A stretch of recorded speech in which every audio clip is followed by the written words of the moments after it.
พิธีมอบรับใบยั่งยืนหน่วยผักปอใส่เข้มแข็งหนักแน่นให้แก่หน่วยผักฮักทานสภาประชาชนแขวงมือคำไซ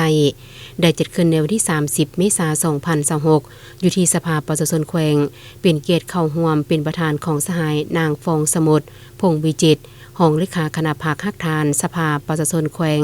มีเลขาหน่วยผักห้องเลขาหน่วยผักและสมาชิกผักที่ขึ้นกับเข้าร่วมในพิธีนี้ได้รับฟังการผ่านบทสรุปการก่อสร้างหน่วยผักปอใส่เข้มแข็งหนักแน่นของคณะผักฮักทานสภาประชาชนแขวงประจำปี 2025 ผ่านมาว่า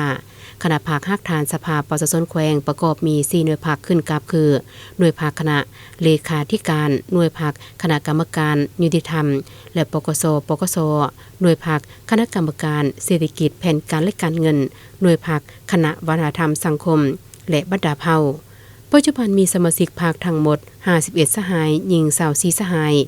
ในงาน1 ปีผ่านมาคณะพรรคได้เอาใจใส่การศึกษาอบรมการเมืองแนวคิดให้แก่สมาชิกพรรคอย่างเป็นประจำเสริมซึมมติคำสั่งของพรรคและกฎหมายของรัฐอย่างกว้างขวางพร้อมกันนั้นยังได้ปฏิบัติหลักการร่วมศูนย์ประชาธิปไตยแบ่งความรับผิดชอบอย่างจะแจงและสร้างแผนการก่อสร้างพรรคพนักงานในระยะต่อไปด้านเวกงานนิติบัญญัติและวิชาเฉพาะได้มีการเข้าร่วมคนครัวทาบทามและปรับปรุงร่างกฎหมาย4ฉบับพร้อมทางพิจารณาหับห้องนิติกรรมแต่กฎหมาย3ฉบับที่สำคัญของแขวงนอกนั้นเวกงานติดตามกฎกายังได้เอาใจใส่กฎกาการจัดตั้งปฏิบัติรัฐธรรมนูญและกฎหมายพร้อมทางแก้ไขคำร้องขอความเป็นธรรมของประชาชนได้30เรื่องอย่างมีประสิทธิผลในพิธียิ่งใดมอบใบยั่งยืนหน่วยผักปอใส่เข้มแข็งหนักแน่นให้แต่ละหน่วยผักและจับมือแข่งขันรักษามูลเสือในปีต่อไป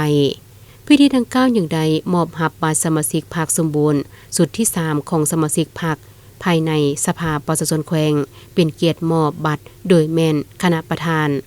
ต้นท้ายของพิธีคณะพรรคได้เน้นหนักให้สมาชิกพรรคทุกสหายสืบต่อรักษามูลเสืออันดีงามของพรรคเพิ่มทวีความรับผิดชอบยกสูงบทบาทการเป็นแบบอย่างที่ดีให้แก่มหาชนแน่ใส่เหตุให้